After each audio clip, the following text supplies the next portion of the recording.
So now we begin with the text of the journal prologue to the Canterbury Tales. There is a glossary given, because this glossary would indicate the words that we use now. They have changed a little, so there is a little change in the shape of words. Sometimes only the letters of alphabets are different, but the words, they resemble somewhat to their modern forms. So we'll see that in this analysis. When that April with his showers suited. Now see, when, this is when, the modern English W-H-E-N, when, that April is the name of the month, so it's April with his showers. Now here his is highlighted. Why? Because his is referring to the month of the year, which is not a living thing, so he has personified the month of the year. So this is the first figure of speech he is using here. So his showers suited. Now see, shower is the same, but the spellings are a little different. The drought of March hath pierced to the rooted. Now see, March, again the name of the month. Hath means has. Pierced, here it's pierced to the rooted, to the root. That the dryness of the month of March has reached the very roots of the plants, and bathed every vine in swish liquor. Swish is such, and liquor is the moisture, and of which virtue engendered is the flower. Now flower, the spellings are a bit different. It's the modern equivalent of F-L-O-W-E-R, flower. When Zephyrus eke with his sweet breath. Zephyrus, it's a reference here, it's an allusion to the west wind, which is generally associated to the spring season. So it says that when April begins, he describes with the description of the season that it is the April, and in April, with all its sweet showers, the month of April has has brought moisture in everything. Even where the month of March has brought the dryness even to the roots of the plants. And it has given a new energy to the flowers. When Zephyrus eke with his sweet breath. Now it rhymes with the next line, inspired hath in every holt and heath. So that west wind, it breathes, it blows, and with this sweet breath, it has inspired the heaths, and everywhere around it has even inspired the tender crops, the branches of the trees, and the young sun. Now here he calls the sun as young. He has explained that hath in the ram his half course run. Now ram is the first zodiac sign, and he says that the sun has run half of its course, so it's still young. So this young sun that has run half of its course of ram is still young, and small fowls make a melody, and the small birds, fowls refers to, in this male it is small, fowls are the birds, and make a melody, they are singing songs. That in the month of April, it's the spring season, and the small birds, they have everything, because of the month of the April, everything has got moisture, it's free, it has got energy, even the flowers have got energy. The west wind, it has inspired energy in everything. It has brought moisture and tenderness to the crops and to the young sun, and the flower and the small birds are singing songs that slepen all the night with eye open, yea. Now slepen is sleep, night is the modern English equivalent night, with open, yea refers to the eye. So he says that even the small birds, they are singing songs that sleep in the night with the one eye open. If we look at the rhyme scheme of these lines, sute and rute, the first two lines, they rhyme together, then breathe and heed, and sonne and rone, and then melody and ye. So all these pairs of lines, they rhyme together. So moreover, if you look at the lines also, these lines, they contain 10 syllables. So it's written in iambic pentameter. For example, that sleigh pen, now see, 1, 2, 3, all the night, with open ye. 1, 2, 3, 4, 5, 6, 7, 9, 10. So there are 10 syllables in total. So pricketh them nature in her courages. Now pricketh is stirs, it arouses, is them, her is their, courages is hearts. So the nature arouses their hearts, it motivates them, it encourages them. Then is then, langan is desire, folk, people, to goon is to go on pilgrims. So the nature encourages the hearts of people to go on, so that they desire to go on the pilgrimage. And palmers for to second strands to fun halves node in sundry lawns. Palmers are basically pilgrims. They are different from pilgrims in the sense that they carry the palm trees as the gifts. For the second is to seek. Strands, it refers to the foreign places. To fun halves refers to the holy places that are situated in the far off lands. Know is to known, in sundry lands, in various lands, in the far off places.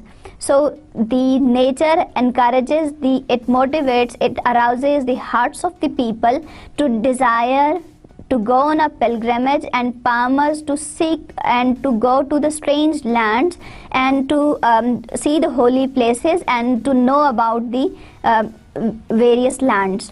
And especially for every shrine's end, here it goes with the next line, of England to Canterbury they went.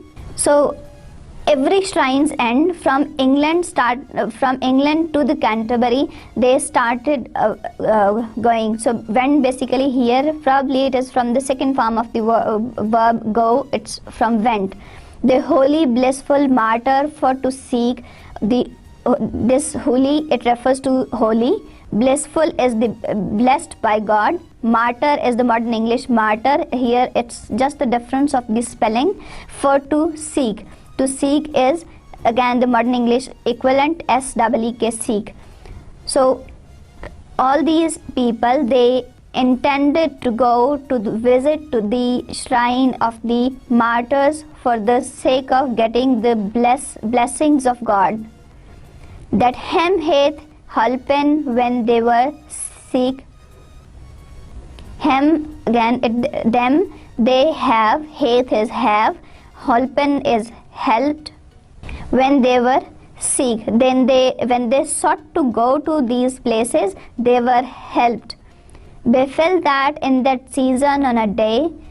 Befell means it happened, it occurred, it took place in a season, on a day. In Southwark at the tabard inn as I lay. In Southwark is the name of the, it's a place, Southwark. At the tabard is the name of the inn where these pilgrims, they were staying, and from where they had to start their journey. Ready to wenden on my pilgrimage to Canterbury with full devout courage. So these pilgrims, they were ready to leave to the Canterbury with full of with their hearts full of devotion for the saint. At night was come into the hostelry. Hostelry refers to the inn where they were staying. Well, 9 and 20 in a company. Now see, company, again this is the modern English equivalent, company. 9 and 20, here it refers to 29. So there were 29 in the company, and definitely one is the host who was there. The host is talking, and with him there were 29 pilgrims who were to set off for this journey, for this pilgrimage on that morning. Of sundry folk by adventure ye fall. Now adventure, it refers to chance, and sundry folk, the different classes. He mentions that at night all these people, they had assembled in the inn, at the inn of Tabard where he was present, and all these 29 people, the company of the 29 people were ready to leave for they belonged to the different classes, they were ready to leave for the pilgrimage. In fellowship, now this fellowship, again the modern English equivalent of fellowship. And pilgrims were they all, that toward Canterbury Walden ride. So all these pilgrims, they would ride towards the Canterbury in company. The chambers and the stables were wide. Chambers, it refers to the room, and wide is the space, it refers to the space. And well we weren east at best. At best is at best. So they were given comforts. The maximum comforts were provided to these pilgrims. And shortly when the sun was to rest, when the sun was about to set, they were given maximum comfort so that they can take rest and they can start their journey in the next morning.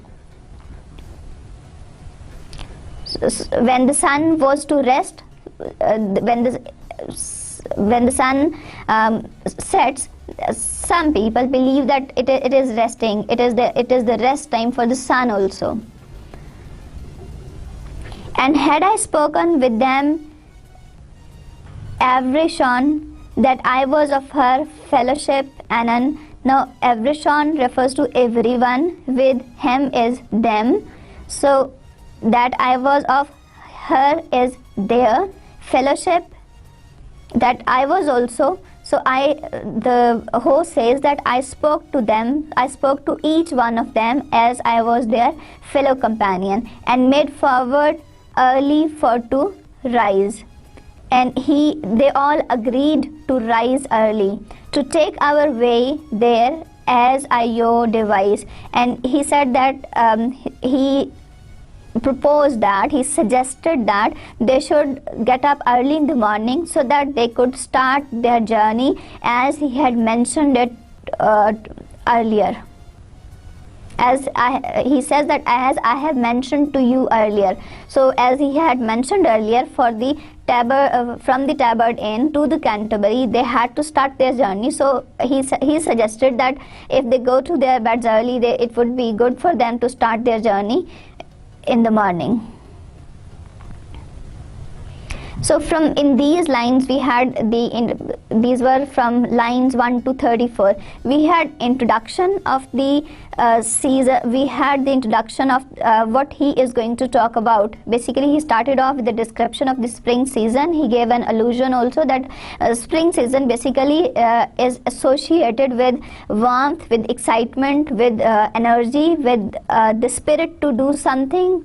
So those feelings of lethargy and decay, they all vanished with the arrival of the spring season. And the Zephyrus, the west wind, that also played a very important role to inculcate and to bring strength and power and energy to everything present in the nature, and that same energy was reflected in the people also, so that they were all ready to go for the pilgrim. So it is a source of excitement also, and later on it's not only, all these things are not only evident in the nature, these are very much reflected in the attitude of human beings also, that they have taken upon this journey, they have undertaken this journey, they are ready to leave, and they have assembled at the Tabard Inn, and they have gone for the rest so that they could start their journey the next morning early.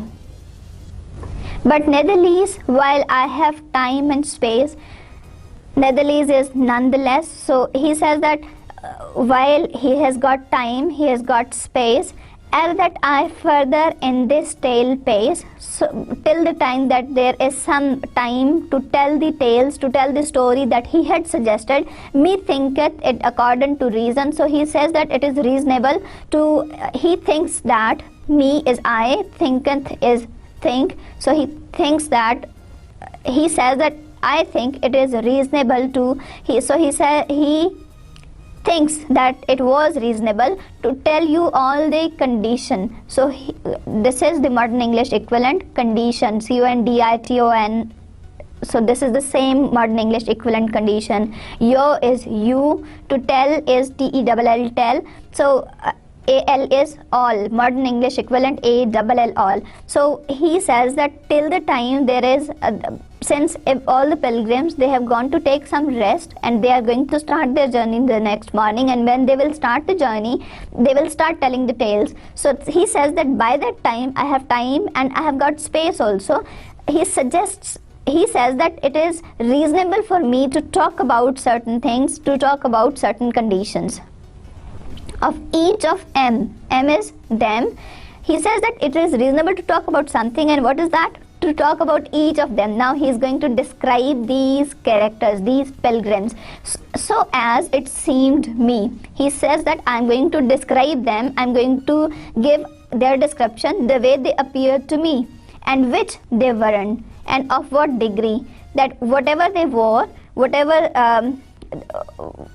they were, they for example, whatever the social class they belonged to, or whatever they were, their name, and of what degree, that for example if there was a knight or if there was somebody belonging to the church, to what degree that person was perfect, and eke in what array is the dress, and that eke is everyone, that how everyone is dressed that they were in. So when at the time when they were present at the tabard inn to leave for the pilgrimage, how were they dressed? And at a night, then will I first begin. At a night means with the description of the night, then will I first begin. Begin is the begin. So till here he describes that since all these pilgrims, they have gone to take rest so that they could start their journey early the next morning. He says that by that time I could describe you all these pilgrims, how they looked, who they were, what they wore, and he will begin with the description of the knight, because he was having a higher social rank. A knight there was, and that a worthy man. So he says that there was a knight and he was a worthy man, he was a capable man, that from the time that he first began, that from the time, fro is from, time is the modern English equivalent of time, and he first began to riden out, he loved chivalry. Now chivalry, this was something very common in the, this was basically glory in the deeds of bravery and adventure. The knights were always ready to help the needy, the poor. They were always in the search of some adventure so that they can help some children or women, or the older peoples, or anybody in the society who was in the need of help. So knights, they were always in search of, they were always in quest of certain adventures so that they can help people. So this all brought fame, it all brought glory to their career. So he loved chivalry. Since the time he started riding to different places, he loved chivalry, truth and honor. So these were his characteristics. He loved chivalry, he always spoke the truth and honor, freedom and courtesy. He loved freedom and he loved courtesy because he was always in the search of different adventures, and he loved refinement. Full worthy was he in his lord's war. Now lord's war is the wars that were fought by his lords. So he was worthy, that he fought very well, he did very well. Those wars, they brought glory to him, and he fought well in the wars that were fought by his overlords, that were fought by his feudal lords. And there too had he ridden, no man for. And he had ridden to the places where nobody even would have gone to such places, as well in Christendom as in heathenies, that neither in Christianity not in heathens nobody would ever have traveled so much as this knight had done, and ever honored for his worthiness, and nobody was ever honored the way he was honored. He was given respect for his capability, for his glory as a soldier. He had been to Alexandria. At Alexander he was when it was won. So when that battle was won at Alexander, he was present there. Full of time he had the board begun. So at many occasions he headed the board. He was the in charge. He was the person commanding the battalion. He was the one who was ruling. He was heading the board. He, above all nations in Prus, he had been to Prussia. In Leto had he raised, and in Rus, and he had been to Lithuania, he had been to Russia. No Christian man so oft of his degree, so nobody could ever parallel his achievement. So here in these lines the poet describes his achievements, that he had been to Alexandria, he had been to Prussia, he had been to Lithuania, he had been to Russia. So no Christian man could parallel his achievements.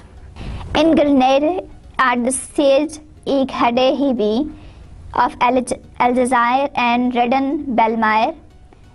At Lies was he, and at Stylia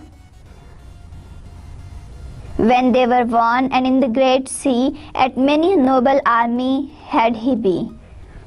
He was in Granada when it was attacked. He was in Aljazair. He had ridden to Ben Marine. He had even been to Lias and Atalia.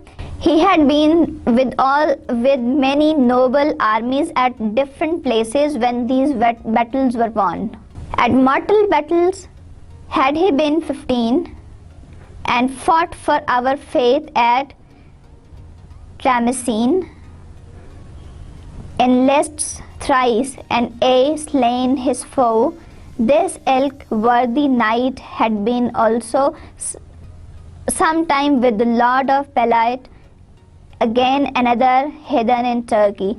Now again it continues with his achievements, that he had been to the mortal battles 15 times, and he had fought for the faith of the Tramesine, and his lists are long. The list of the enemies whom he had slain, he had killed the people. So he was a worthy knight who had fought for his lords at different occasions, and he had brought honor to them, and he had been in Turkey also. At other occasion he had been in Turkey as well. He had been in Anatolia, in Turkey, and he had fought against the enemies, and he had killed a large number of them. And even more, he had a sovereign praise. And though he was worthy, he was wise, and of his port as meek as is a maid. He never yet no villainy, nay said, in all his life unto no manner white. So he was a worthy man. He was a capable man whose list of achievements is very long, and he had made visits to a number of places. He had been to different places and he was victorious, he was successful in all these places. And though even after all these accomplishments, he never said ill of anything. He never said anything that was not fit for his speech, that was not appropriate according to his higher social status. So he was this kind of person all his life, that he never spoke, even with all these achievements, he never said something ill that did not fit his higher status in the society. So these are the concluding remarks about the knight. He was a very perfect, gentle knight. Very is the modern English equivalent for very. Perfect is the perfect. Gentle knight, he was very kind and gentle. He was a noble man. But for to tell you of his array. Now, so far he has discussed his achievements, that the kinds of works that he had done for his lords in different wars. He had been to different places all over the world. Now he tells that, but he of his array. Array is the dress. Now he says that I will tell you about his dress. His horse was good. His horse was good, but he was not gay. He was not gay means bright, that the equipment, the weaponry that he had, the weapons that he had, or the dress that he was wearing, it was not at all bright. Of fustian he wore a japon. Now see, fustian it refers to the rough cloth fabric. So the dress that he was wearing, it was a very rough fabric. He wore a japon. Japon is a short waistcoat. For he was late to come from his voyage. So voyage is the voyage, modern English equivalent for voyage. Of fustian he wore a japon. So he was wearing a japon. He was wearing a short waistcoat, all besmarted with his habergeon. Now say habergeon is an iron. He was all his clothes, they were muddy because he had come from one of his voyages recently, and he had come in the same condition. He had come for the pilgrimage and went for to do his pilgrimage, and he has come there. He has come to do his pilgrimage. Doon is to do his pilgrimage.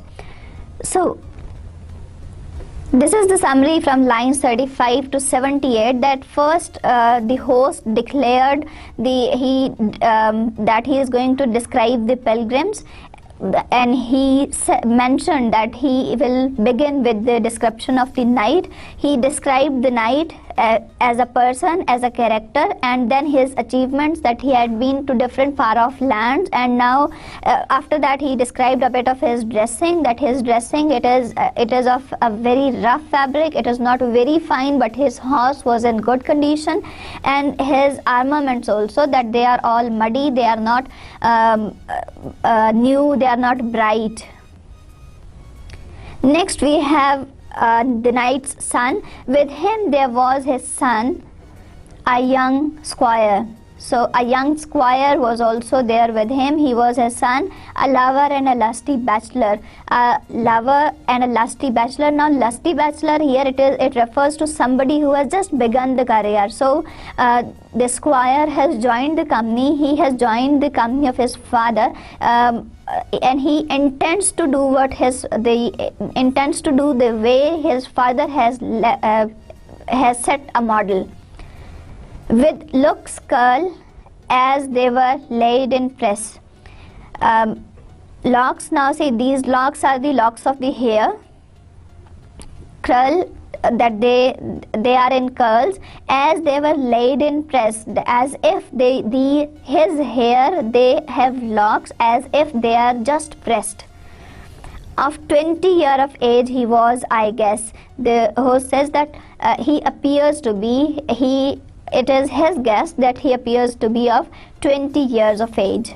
Of his stature he was of even length. Even means average, length is height. So his height, to him, to the host, this squire, the young man, his physique, he had the average height. And wonderly deliver and of great strength.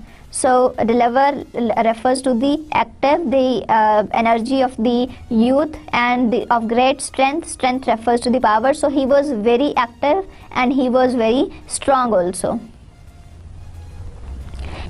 And he had been sometime in Shivaji. Now sometime is the modern English equivalent for sometime, and he had been in journeys, in different journeys, in Flanders, in Estroy, in Picardy, and borne him weal, and all these they had brought him success as of so little space, in hope to standen in his lady grace. So he was hopeful. He had made some visits also so far to Flanders and Artois. These are the and Picardy also. These are the provinces in the northern France. He had made some visits to different lands. He had made those journeys as a trainee of knighthood, because he wanted to excel in the deeds of bravery and strength. Embroidered was he as it were a mead. Now here it is the description of his dress, that he was wearing embroidered dress, and there was such a kind of embroidery that it appeared like a garden, it appeared like a meadow, all full of fresh flowers. A meadow which is full of fresh flowers. Now the flowers are of different colors. So from this we can understand his the gay nature of the bright nature of the squire, that he was wearing the dress which was as colorful as a garden, white and red. Now here this red would be read as reed. It were a mead and white and reed. Now white and reed, they were as if that garden was full of white and red flowers. Sanguine he was and floating all the day. Sanguine is the red color. It refers to the complexion of the person, that he was healthy.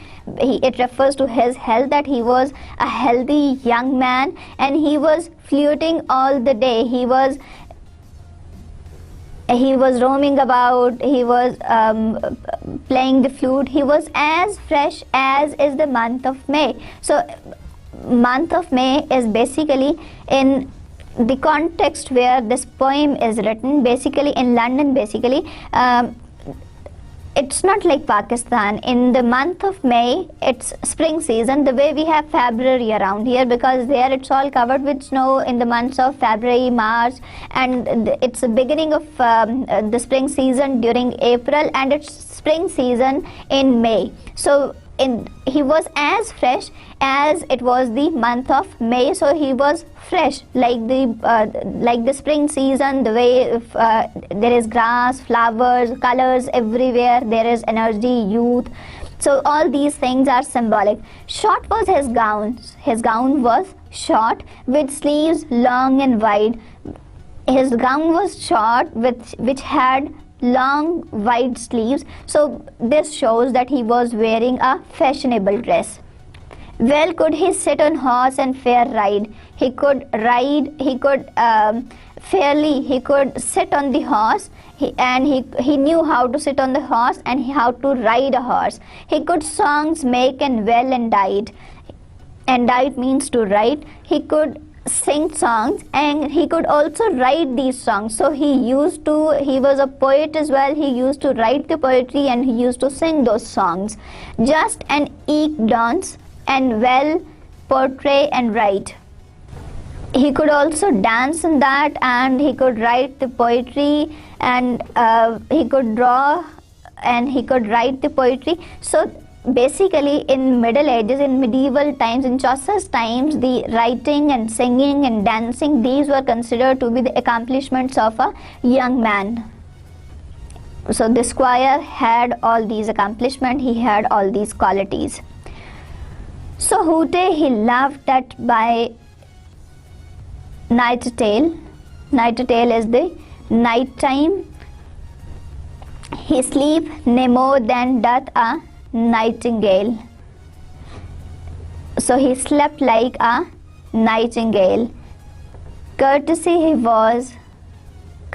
was, lowly and serviceable. Lowly is humble, serviceable somebody who is ready to help others, somebody who is ready to do the hard work. So he was courteous. It describes his character qualities, that he was courteous, he was humble, and he was serviceable. He was ready to help the other people.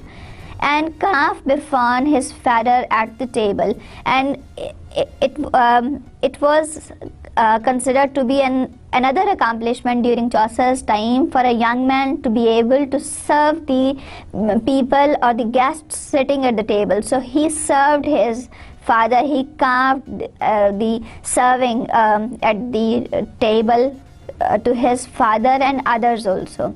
So we have the description in the lines from 79 to lines 100. We have the Squire's description. We come to know about him as a character, that what sort of a person he was. We come to know his achievements, that he had made some journeys also to some provinces of France, and we come to know about his dressing, that he is a very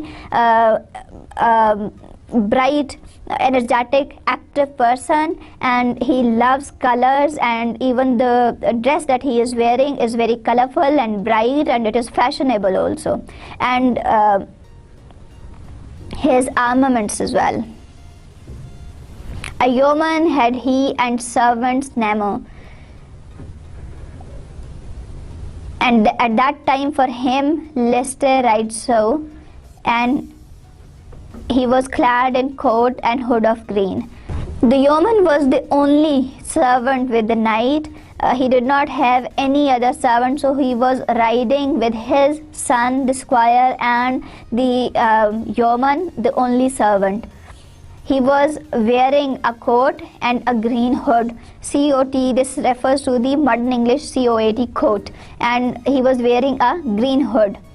A sheaf of peacock arrows, bright and keen. So he was having a bundle of peacock arrows that were bright and that was very sharp. Under his belt he bar full thriftily. So he carried them very carefully under his belt. Well could he dress his tackle yeomanly.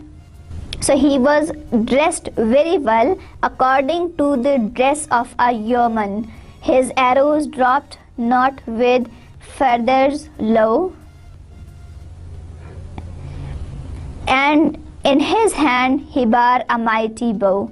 So he had a strong bow in his hand. He had a huge, big bow in his hand.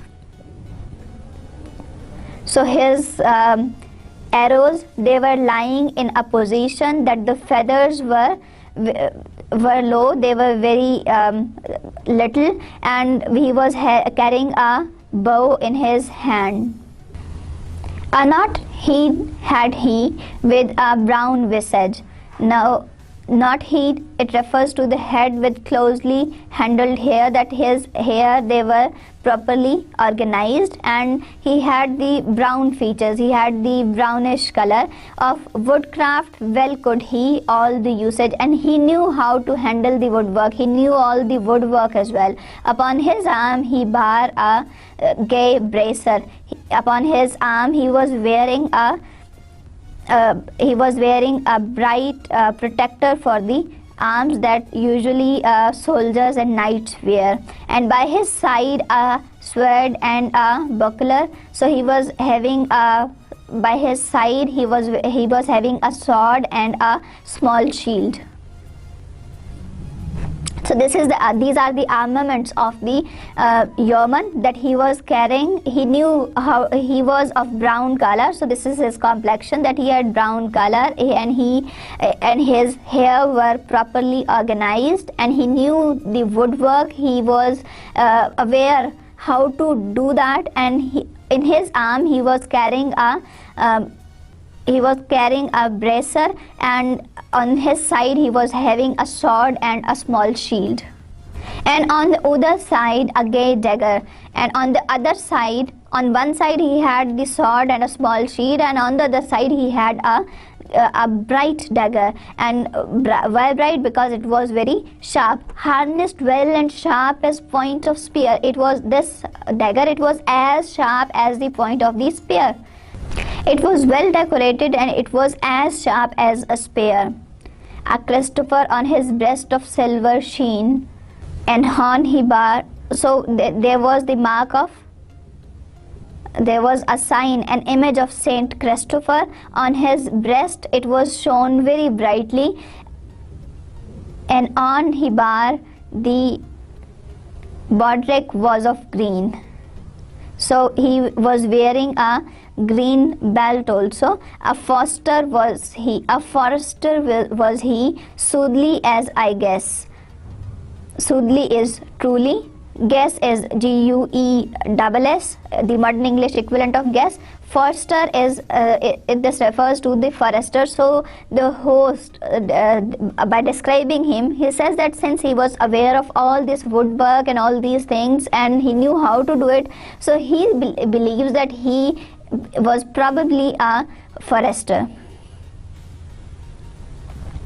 So we had the description of the yeoman, that as what type of a person he was, as a character, that he was a very humble person. He was under the service of the knight, and he was wearing a simple dress that was according to a yeoman's dress, and his armaments are also there, and the host makes a guess that probably he is a forester, because he knew the woodwork as well.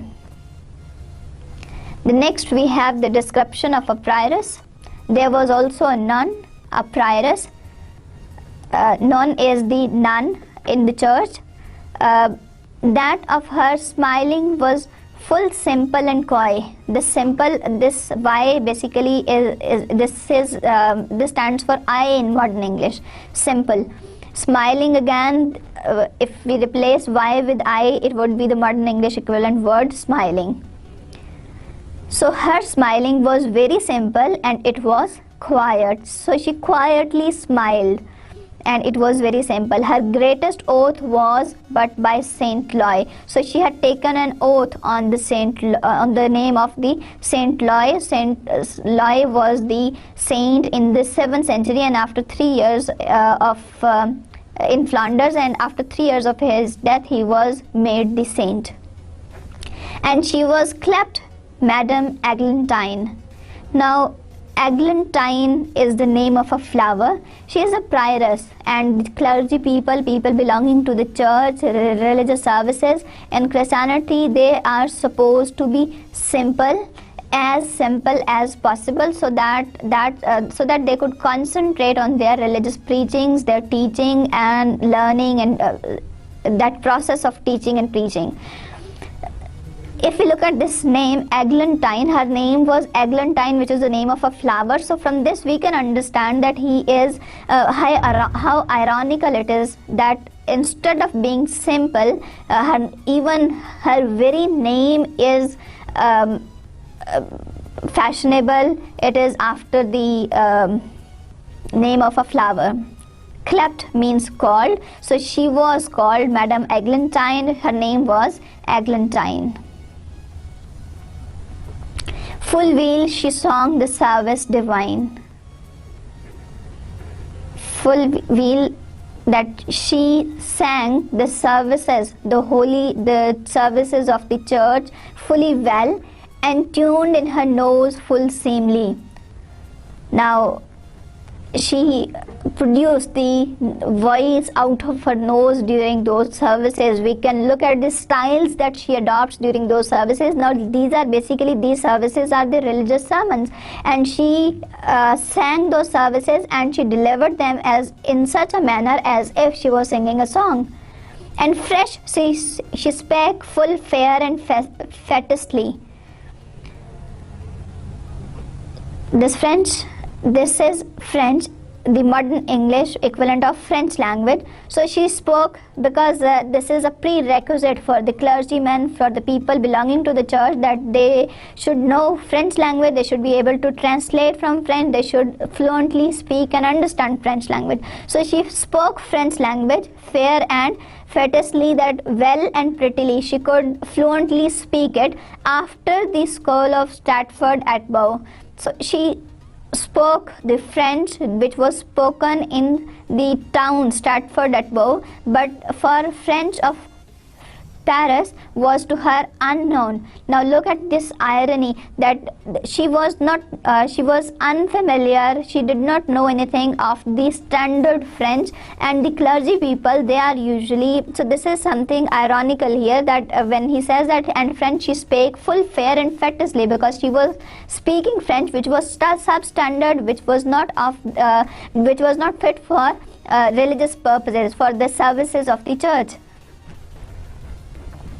So she did not know any standard French, which was the Paris dialect. At meat well taught was she withal. At meat refers to the food. Well taught, that she was taught well, she knew the manners, she had a good upbringing. Was she withal, that with all the people she had the etiquette, she had the manners how to eat food. She let no morsel from her lips fall. So she let no morsel, no piece of bread to fall from her lips.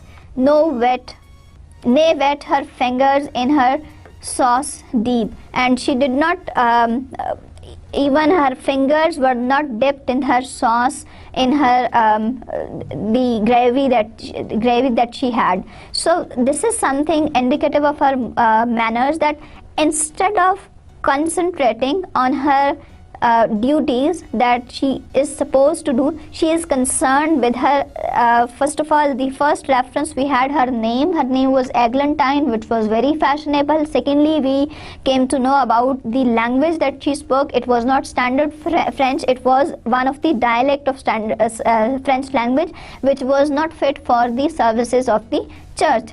Now we come to know about her manners, her etiquettes, her eating manners, that how she is eating. She ate in such a manner as if there was a princess or who was eating.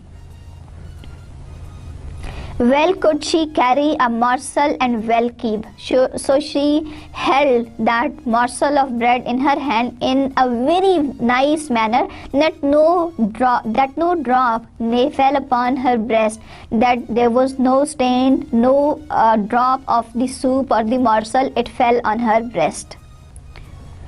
In courtesy was set full muzzle her lest. So in courtesy she was, muzzle means full, much, her lest is her pleasure, so her pleasure was in her courtesy. Her over lip wiped, so she cleaned. She wiped her upper lip she cleaned her upper lip in a very nice manner, in a very stately manner. That in her copy there was no farthing seen, the slightest sign of the of grease when she drunken had her draught. When she was taking her drink, there was not even the slightest of the grease found in her cup. Coppe is the cup, farthing is the slightest, seen is the sign, grease is the modern English grease. When she drunken refers to the she was drinking, had her draught is the drink. Full seemly after her meat she wrought, that she took her food in a very nice manner. So all these are the courtly manners, and she is a prioress. Instead of focusing on her duties, on the services, on the things that are the requirements of her status, of her job, she is entrusted in such manners and etiquettes as if she is a princess. And secondly, she was of great despot. She was a source of diversion, full of fun, because she was not interested in her duties. Sikarli means certainly, surely, and full, pleasant and amiable of port. Port is mannered. She had the cultured and dignified manners, and she was very pleasant, and she pained her to counterfeit cheer, and she pained herself to imitate the manners of the court, and to be established of manner, and to be holden dine of reverence. Now, reverence refers to the respect. Dine is the dignity. To be holden, to get respect, to get the respect of the people who are around. Established of manner. Established refers to the stately manners, the manners associated with the court, with the queens and kings and princes and prince and all those people. So she was interested in such manners. Counterfeit is to copy, is to imitate, is to model them. She pained herself. She took pains in imitating the courtly style, to copy the stately manners, so that everybody should give her dignity, respect, and basically she was using it as a weapon to attract others, so that people give her respect and honor. But for to speaken of her conscience, now that was her description, the way she carried herself, her dress, her name, her dress, the language that she spoke. Now, but for to speaken of her conscience, when we talk of her conscience, she was charitable and so piteous. She would weep if that she saw a mouse caught in a trap, if it were dead or bleed. Now here Chaucer brings in humor.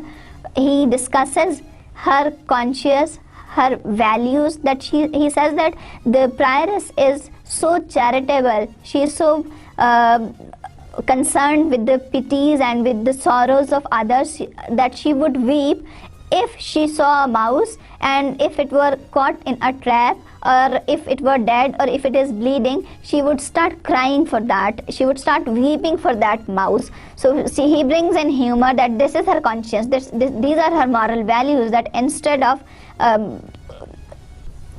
her duties, instead of being helpful or pitiful to the people, she is not concerned with that. She is not concerned with the human beings. Of small hounds had she that she fed, of small hounds that she had, small dogs had she was having them, she fed with roasted flesh or milk or vestal bread. Vestal bread is a cake, is a sort of cake which is made of fine flour. So instead of being kind and courteous to the people, instead of helping people and feeling sorry for their pities and sorrow, and instead of trying to help them, she is involved in such type of things, that she would weep if the mouse is caught in a trap, or if it is bleeding, or if it is dead. She would start crying for that.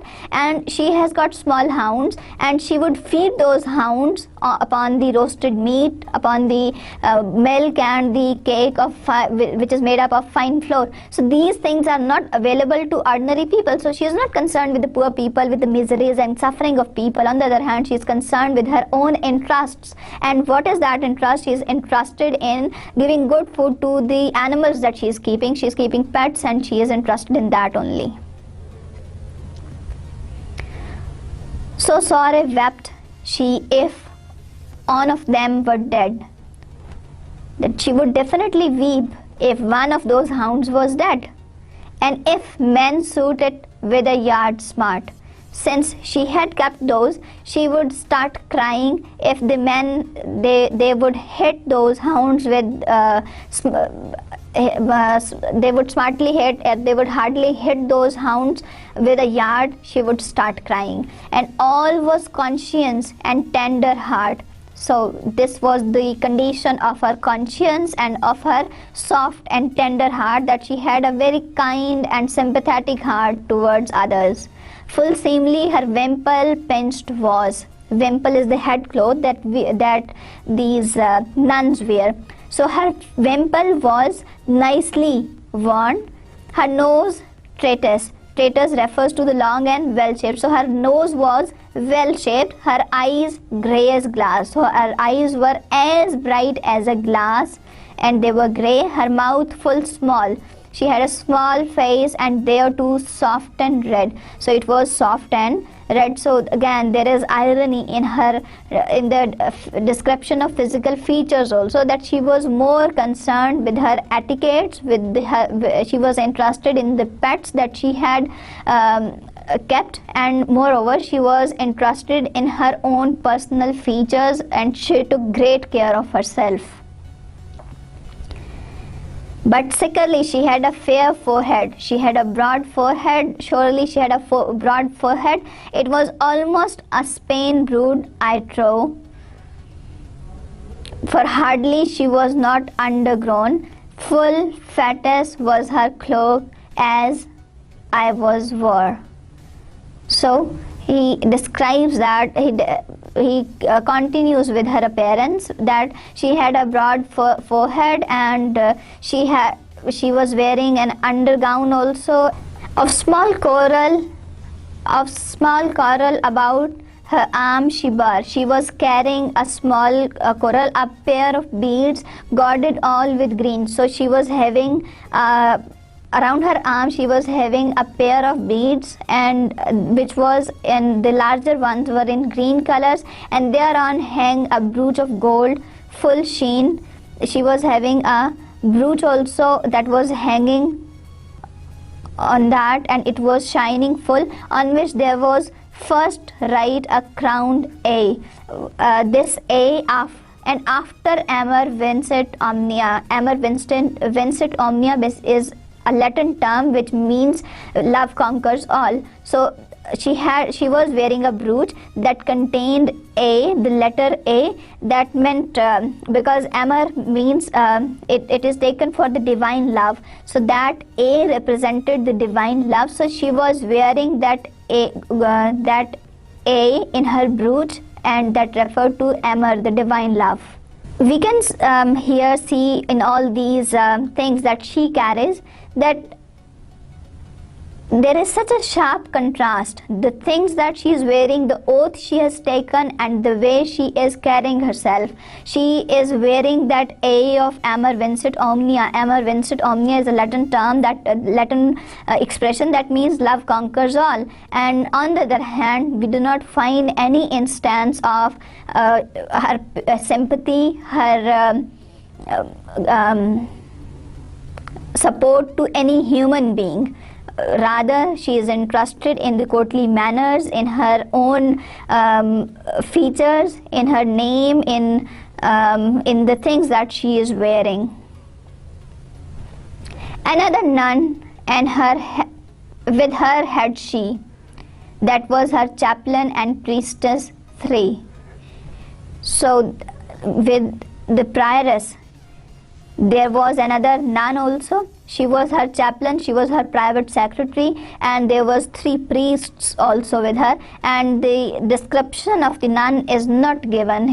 There is no description. We are just told that the prioress had a nun who was her private secretary, and the prioress had 3 other priests also with her.